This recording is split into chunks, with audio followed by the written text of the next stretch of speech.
Let's head back to the voicemail of Truth and Reason. Hey, everyone. I'm intrigued with the Alabama player Jalen Milroe as a future QB for us. He reminds me of Cam Newton from the Carolina Panthers a while back. Wow, can he run with power and speed.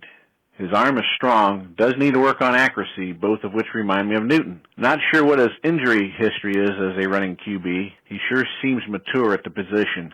How long could the Browns wait in the draft to pick him up? Haven't heard his name that much. Thanks, guys.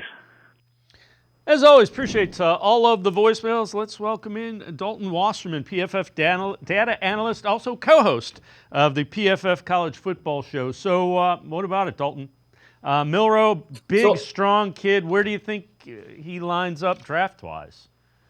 So I think he's one of the bigger X factors in this draft because I think there's two clear guys that are going to go in the first round, probably early. Shedeur Sanders from Colorado and Cam Ward from Miami. But Milroe is the one guy in the draft with kind of different tools than everybody else. You mentioned the Cam Newton comparison, and that's probably a little bit lofty. He still needs a lot more polish as a passer with his footwork, and there's definitely a book out. If you blitz him a lot, he has some issues in speeding up his process. But I think teams are going to be tantalized with the tools just like they were with Anthony Richardson a couple of years ago, right? And I think when you have a guy like that with tools, and we've seen it with Lamar Jackson, with Jaden Daniels, with Josh Allen, with a lot of these running quarterbacks, that it is a huge X factor in these teams' offenses. It adds such another dimension in the run and the pass game that Milroe could bring that. I would prefer him as a guy who would sit for a year or maybe even two to develop more of the fundamentals, but I could see a team taking a swing just based on his tools in the top 10 to 15, even though I might personally not do it. Yeah, and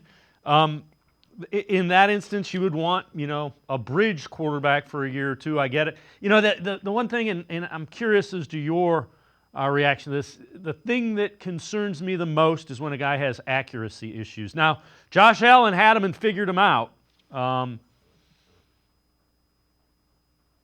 It's kind of a thing where most guys don't completely overhaul accuracy issues, but then there's been a handful of guys who have, and Josh Allen's been used as the best example, right? And I think Milroe, it's not the worst we've ever seen. It's just not great. And he definitely prefers to throw the ball deep down the field more often. So if a team can figure out how to speed up his footwork a little bit and just get his release going, because you know what it is. It's just he's got a great arm. He misses a lot of balls high. There's a lot of overthrows, right? And I think it's just a matter a lot of times of the mechanics, of his delivery and just bringing the ball down a little bit, and sometimes even bringing a different pace to the football, right? There's a lot of quarterbacks who can change the pace and the speed of the ball, whereas Milroe right now is kind of a one-speed thrower. So down the field, he's very accurate, and that's the part that's going to intrigue teams a lot, like it did with Anthony Richardson. But it's a lot of the shorter throws that move the chains and get first downs that he needs to work on.